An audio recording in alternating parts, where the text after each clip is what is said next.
Praise the lord. ప్రభు అయిన యేసుక్రీస్తు నామంలో ప్రతి ఉదయం దేవునితో సమయం అనేటువంటి కార్యక్రమాన్ని వీక్షిస్తున్నటువంటి నా ప్రియులందరికీ ప్రభు అయిన యేసుక్రీస్తు నామంలో నా హృదయపూర్వక వందనాలు తెలియజేస్తున్నాను. ప్రియ దేవుని బిడ్డలారా, ఈ దినం పరిశుద్ధ గ్రంథంలో నుండి ఒక చిన్న లేఖన భాగాన్ని మనం ధ్యానం చేసుకుందాం. పరిశుద్ధ బైబిల్ గ్రంథముల నుండి జకర్యా గ్రంథం 1వ అధ్యాయం 3వ వచనమును నేను చదువుతాను, మీరు జాగ్రత్తగా వినండి. జకర్యా గ్రంథం 1వ అధ్యాయం 3వ వచనం. కాబట్టి నీవు వారితో ఇట్లనము, సైన్యములకు అధిపతియగు యెహోవా సెలవిచ్చినదేమనగా, మీరు నా తట్టు తిరిగిన ఎడల నేను మీ తట్టు తిరుగుదునని సైన్యములకు అధిపతియగు యెహోవా సెలవిచ్చుచున్నాడు. ఇదే సైన్యములకు అధిపతియగు యెహోవా వాక్కు. దేవుని బిడ్డలారా, ఇశ్రాయేలు పిల్లలకు, దేవుని ప్రజలమైనటువంటి మనకు ఆదరణకరమైనటువంటి ఒక వర్తమానాన్ని పరిశుద్ధాత్మ దేవుడు జకర్యా ప్రవక్త ద్వారా మనకు బయలుపరుస్తున్నాడు. ఈయన ఏమిటి ఆ మాట అంటే, మీరు నా తట్టు తిరిగిన ఎడల నేను మీ తట్టు తిరుగుదును. ఇక దేవుని బిడ్డలారా, మనము దేవుని వైపు తిరిగినట్లయితే ఆయన మన వైపు తిరిగి మన యొక్క వ్యక్తిగత జీవితాలను ఎంతటి ఉపద్రవమైనా, ఎంతటి శోధనైనా, ఎంతటి శ్రమలైనా వాటన్నిటి నుంచి కూడా దేవుడు విడిపించడానికి, మన యొక్క జీవితాన్ని ఒక ఉన్నతమైనటువంటి స్థితిలో నిలబెట్టగలగడానికి శక్తి కలిగినటువంటి వాడు అని ఈ మాటను బట్టి ధైర్యంగా నేను మీతో చెప్పగలను. ఎందుకంటే ప్రియులారా, బైబిల్ గ్రంథంలో ఇశ్రాయేలు పిల్లలు, యాకోబుకు పుట్టినటువంటి 12 మంది పిల్లలందరినీ కూడా ఇశ్రాయేలీయులు అని బైబిల్ గ్రంథం తేటగా స్పష్టంగా బోధిస్తుంది. ఈ ఇశ్రాయేలు పిల్లలందరూ కూడా ఐగుప్తు దేశానికి వెళ్ళిన తర్వాత ఐగుప్తు దేశంలో ఉన్నటువంటి విగ్రహాల వైపు ఆకర్షింపబడినటువంటి వారై దేవుని నామాన్ని విడిచిపెట్టి తన తండ్రి దేవుడైనటువంటి దేవాతి దేవుడైన యెహోవాని, తన యొక్క తాత దేవుడైనటువంటి దేవాతి దేవుడైన యెహోవాని, తన ముత్తాత దేవుడైనటువంటి దేవాతి దేవుడు, అందుకని అబ్రహాము, ఇస్సాకు, యాకోబుల దేవుడు. యాకోబు పుట్టినటువంటి 12 మంది కుమారులు ఇశ్రాయేలీయులు. యాకోబు యొక్క తండ్రి ఇస్సాకు, ఇస్సాకు తండ్రి అబ్రహాము. అందుకనే దేవుడు అంటాడు, అబ్రహాము, ఇస్సాకు, యాకోబుల దేవుడను. అంటే ఇక ఇశ్రాయేలు ప్రజలు తనకున్నటువంటి పూర్వీకుల దేవుడైనటువంటి, అంటే అబ్రహాము దేవుడు, ఇస్సాకు దేవుడు, యాకోబు దేవుడైనటువంటి యెహోవాను విసర్జించినటువంటి వారై అన్య దేవతల వైపు, విగ్రహారాధన శాపం వైపు ఇశ్రాయేల్ ప్రజలు మళ్ళినటువంటి వారై ఐగుప్తు దేశంలో బహు దురవస్థలోనికి వెళ్ళిపోయినటువంటి సందర్భాన్ని మనం చూస్తున్నాం. మనము నిర్గమాకాండం ప్రారంభం నుండి 3వ అధ్యాయం వరకు మనం చదువుకుంటూ వచ్చినట్లయితే ఆ ప్రాముఖ్యమైనటువంటి విషయాలన్నీ కూడా స్పష్టంగా రాయబడుతూ ఉంటాయి. ప్రియ దేవుని బిడ్డలారా, ఇశ్రాయేలు యొక్క వేదన ఎక్కువైపోయి యోసేపు ఎరుగనటువంటి ఒక రాజు ఇశ్రాయేలుని పరిపాలించడం బట్టి ఇశ్రాయేలుని చేత కఠినమైనటువంటి దాస్యత్వం చేస్తూ ఇశ్రాయేలీలు మోయశక్యము కానటువంటి బహుభారములు, నిట్టూర్పులు, వేదనలు పొందేటువంటి ఆ పరిస్థితుల్లోనికి వెళ్ళిపోయారు.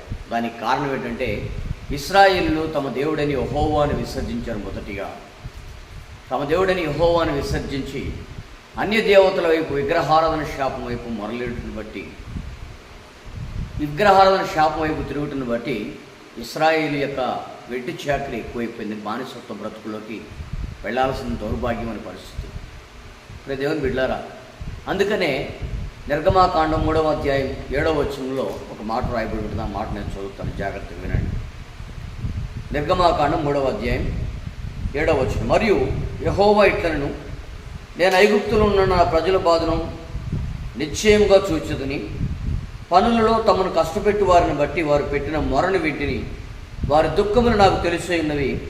కాబట్టి ఐగుప్తుల చేతుల నుంచి వారిని విడిపించుటకు ఆ దేశముల నుంచి విశాలమైన మంచి దేశములను అనగా కనానీయులకు, హిత్తీయులకు, అమోరీయులకు, పెరిజ్జీయులకు, హివ్వీయులకు, యెబూసీయులకు నివాస స్థానమై పాలు తేలు ప్రపంచ దేశములకు వారిని నడిపించుటకు నేను దిగి వచ్చి ఉన్నాను. విన్నారా పిల్లరా? ఇశ్రాయేలీయుల పిల్లల యొక్క నిట్టూర్పులను దేవుడు విన్నాడట. వారి యొక్క వేదనలో ఉన్నప్పుడు, వారి బాధల్లో ఉన్నప్పుడు, వారి శ్రమలో ఉన్నప్పుడు తిరిగి మరలా తమ పూర్వీకుల దేవుడైనటువంటి యెహోవాని జ్ఞాపకం చేసుకున్నారు. తమ దేవునికి మొరపెట్టారు. తమ దేవునికి మొరపెట్టి విగ్రహారాధన సంబంధమైనటువంటి శాపాన్ని వదులుకొని దేవుని వైపు తిరగాలి అనేటువంటి ఒక ఆశ కలిగి దేవునికి మొరపెట్టడం ప్రారంభించారు. ఎప్పుడైతే దేవునికి మొరపెట్టడం ప్రారంభించారో దేవుడు అంటున్నాడు, నేను నా ప్రజల బాధను నిశ్చయముగా చూచితిని. చూడటం మాత్రమే కాదు, వాళ్ళని ఆ దేశం నుంచి విడిపించి పాలూతీలు ప్రవహించే దేశంలోనికి నడిపించడానికి నేను దిగి వచ్చి ఉన్నాను అని దేవాతి దేవుడు సెలవిస్తున్నాడు. అంత మాత్రమే కాదు ప్రియులారా, సొలొమోను భక్తుడు దేవుని మందిరం కట్టిన తర్వాత, ప్రియ దేవుని బిడ్డలారా, ఆ దేవుని మందిరంలో ఆరాధన జరుగుతుండగా శత్రువులు వచ్చి ఆ దేశాన్ని యొక్క ప్రాంతాన్ని ఆక్రమించుకున్న తర్వాత, మరి నెహెమ్యా కాలంలో, ఎజ్రా కాలంలో వాళ్ళందరూ పరిపాలిస్తున్నటువంటి, వాళ్ళందరూ దేవుని ప్రజలుగా ఉండి ప్రజలు నడిపిస్తున్నటువంటి కాలంలో మరి ఇశ్రాయేల్ ప్రజలందరూ కూడా విగ్రహారాధన శాపం వైపు మరలిపోయినట్లుగా మనం చూస్తున్నాం. తర్వాత వాళ్ళు పెట్టినటువంటి మొరను దేవుడు అంగీకరించి, అందుకనే జకర్ ప్రవక్త ద్వారా మాట్లాడుతున్నాడు, మీరు నా వైపు తిరిగిన ఎడల నేను మీ వైపు తిరుగుతాను, మీరు నా తట్టు తిరిగిన ఎడల నేను మీ తట్టు తిరుగుతాను.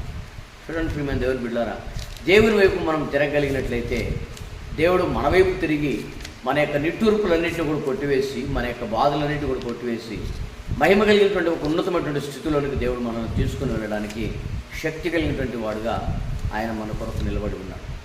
దేవుని బిడ్డలారా, ఈ యొక్క దినాన మన యొక్క నేర్చుకోవాల్సిన మన యొక్క ప్రాముఖ్యమైనటువంటి సందేశం ఏంటంటే, మనం ఏ పరిస్థితుల్లో ఉన్నా కూడా దేవుని వైపు తిరగలిగినట్లయితే దేవుడు నిశ్చయంగా మన వైపు తిరిగి మన ఆధ్యాత్మికమైనటువంటి స్థితిని ఒక ఉన్నతమైనటువంటి స్థితిలోకి నడిపించగలిగినటువంటి గొప్ప దేవుడు అయినాడు.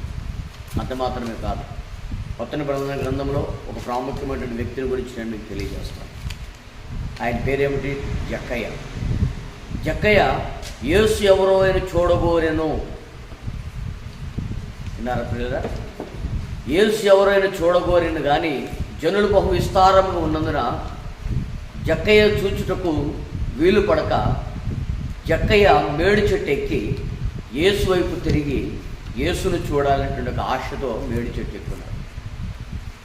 ఇక్కడ ఒక మాట నేను మీకు తెలియజేస్తాను. జక్కయ్య మేడు చెట్టు ఎందుకు ఎక్కాడు అంటే, జక్కయ్య తన జీవితాన్ని యేసు ప్రభు వారికి ఆ చెట్టు ద్వారా వివరిస్తున్నాడు. ఎందుకంటే మేడి చెట్టులో ఒక సామెత దాగి ఉంది మేడి పండును గురించి. మేడి పండు చూడు మేలుమయ్యుండు, పొట్ట విప్పు చూడు పురుగులుండు అని. దేవుని బిడ్డలారా, పైకి మేడి చెట్టు మేడి పండు మేలిమి బంగారంలాగా, మేలిమి పండులాగా, చక్కటి నేరేడు పండులాగా కనబడుతుంటుంది. కానీ దాని లోపల పురుగులు ఉన్నట్లుగా ఉంటుందంట. అలాగే క్రైస్తవ జీవితంలో చాలామంది జీవితాలు రమ్యమైనవిగా, సుందరమైనవిగా కనబడుతుంటాయి, కానీ వారి యొక్క బాహ్య సంబంధమైనటువంటి రూపం కాదు. అంతరంగ స్వభావం ఎలా ఉంటుందంటే, దేవునికి వ్యతిరేకమైనటువంటి దిశగా నడిపించబడి, విగ్రహారాధన శాపం వైపు మరల్చబడి, దేవుని యొక్క మార్గానికి దూరస్తులైపోయి, దేవుని నామానికి వ్యతిరేకంగా మరల్చబడినటువంటి వారుగా అనేకులు ఈ దినాన్న దేవుని సందుకు నిలబడిపోతున్నారు, దేవునికి దూరమై నిలబడిపోతున్నారు. దేవుని బిడ్డలారా, జక్కయ్య పరిస్థితి కూడా అలాంటిదే. తనకున్నటువంటి ఉద్యోగాన్ని బట్టి, తనకున్నటువంటి స్థితిని బట్టి జక్కయ్య దేవునికి దూరస్తుడుగా తన యొక్క బ్రతుకుని స్వార్థపూరితమైనటువంటి బ్రతుకుగా మార్చుకొని, మరి దేవుని యొక్క నామానికి వ్యతిరేకమైనటువంటి జీవితాన్ని జక్కయ్య గడుపుతున్నట్లుగా మనం చూస్తున్నాం. దేవుని బిడ్డలారా, మరి జక్కయ్య దేవుని చూడాలని, యేసు ప్రభువుని చూడాలని మేడి చెట్టు ఎక్కి దేవుని వైపు తిరిగి దేవుని యొక్క మరి ముఖదర్శనం చేయాలని జక్కయ్య చెట్టు ఎక్కి యేసు ప్రభు వైపు చూస్తూ ఉన్నాడు. మనం అక్కడ గమనించినట్లయితే లూకాసు వార్త 19వ అధ్యాయంలో జక్కయ్య దగ్గరకు యేసు ప్రభు మేడి చెట్టు దగ్గరికి వెళ్ళి, జక్కయ్య త్వరగా చెట్టు దగ్గర నేడు నేను నీ ఇంట ఉండాలని ఆశపడుతున్నానని జక్కయ్య దగ్గరికి వచ్చి మాట్లాడినప్పుడు జక్కయ్య త్వరగా చెట్టు దిగి తన ఇంటికి చేర్చుకొని జక్కయ్య యొక్క ప్రాచీన స్వభావంతో కూడా వదిలిపెట్టి దేవుని నా మహిమార్థమై ఆ దినం నుంచి దేవుని కుమారునిగా జక్కయ్య తన బ్రతుకును మార్చుకున్నట్లుగా మనం చూస్తున్నాం. దేవుని బిడ్డలారా, ఈ దినం మనం గమనించాలి. మన యొక్క బాహ్య సంబంధమైనటువంటి సారూప్యం కాదు దేవుడు కోరుకునేది. హృదయ అంతరంగ స్వభావం ఎలా ఉందనేది దేవుడు చూసి ఆ హృదయ అంతరంగము మనం దేవుని వైపు చూస్తున్నామా, లేకపోతే అన్య సంబంధమైనటువంటి సాంప్రదాయాల వైపు చూస్తున్నామా, లేకపోతే లోకాశల వైపు చూస్తున్నామా అనేది దేవుడు మనల్ని గమనిస్తున్నాడు. అయితే మన యొక్క వ్యక్తిగత జీవితాలు ఎటువైపు చూస్తున్నాము అనేటువంటి ఆలోచన మనం కలిగి ఉండి ఈ రోజున విగ్రహాలకు సంబంధమైనటువంటి శాపం వైపు మరల్చబడకుండా ఇహలోక సౌభాగ్యము ధనాపేక్ష అనేటువంటి అనుభవాల్లోకి మనం వెళ్లకుండా, విగ్రహాలకు సంబంధమైనటువంటి ఆ అనుభవాలకు మనం వెళ్లకుండా, పాపేచ్ఛల జోలికి వెళ్లకుండా, శాపం వైపు మనం మరల్చబడకుండా దేవుని వైపు మనం తిరగలిగినట్లయితే దేవుడు మన వైపు తిరిగి మన జీవితాన్ని ఒక ఉన్నతమైనటువంటి ఆశీర్వాద అనుభవాలకు మనం నడిపిస్తాడు. చూడండి, అందుకే జక్కయ్య గురించి మనం చదివినట్లయితే ఇతడును ఇశ్రాయేలు కుమారుడు నిజంగా నేడు ఇంటికి రక్షణ వచ్చిందని అక్కడ మనం లూకా సువార్త 19వ అధ్యాయంలో చూస్తుంటాం. దేవుని బిడ్డ, అంతవరకు జక్కయ్యకి ఏం లేదు, రక్షణ లేదు, ఇశ్రాయేలు కుమారుడు కాకుండా ఉన్నాడనేటువంటి విషయాన్ని అక్కడ తేటవల్లి చేస్తుంది. అందుకనే మనం ఆ యొక్క మాట నేను చదువుతాను, జాగ్రత్తగా వెళ్ళి ఒకసారి. లూకా సువార్త 19వ అధ్యాయం 19వ అధ్యాయం మొదటి వచనం నుండి 8వ వచనం నుండి నేను చదువుతాను, జాగ్రత్తగా వినండి. జక్కయ్య నిలబడి, ఇదిగో ప్రభువా, నా ఆస్తులు సగం పేదలకు ఇచ్చున్నాను. నేను ఎవరెదురైనా అన్యాయంగా దేని నేను తీసుకున్న పక్షమున అతనికి 400 మరలా చెల్లితునని ప్రభుతో చెప్పాను. అందుకు యేసు, ఇతడును అబ్రహాము కుమారుడు గనక నేడు ఇంటికి రక్షణ వచ్చి ఉన్నది. చూసారా ప్రియులారా, ఇతడును అబ్రహాము కుమారుడు గనక. మరి ఇంతకాలం జక్కయ్య తన జీవితాన్ని అబ్రహాము కుమారుడు ఎందుకు గడపలేకపోయాడు అంటే విగ్రహారాధన శాపం వైపు మలుచుకోలేక, విగ్రహారాధన శాపం వైపు నుంచి తిప్పబడక. రెండవది ధనాపేక్ష అనేది జక్కయ్య జీవితాన్ని పూర్తిగా ఒక అన్నింటిగా మార్చేసింది. ఆ అన్య సంబంధమైనటువంటి సాంప్రదాయాల జోలికి జక్కయ్య వెళ్ళిపోయి తన జీవితాన్ని అధోపాతాళానికి దిగజార్చుకున్నాడు. తద్వారా జక్కయ్య జీవితం అంధకారం అయిపోయింది. అందుకనే నేడు ఇంటికి రక్షణ వచ్చి ఉంది.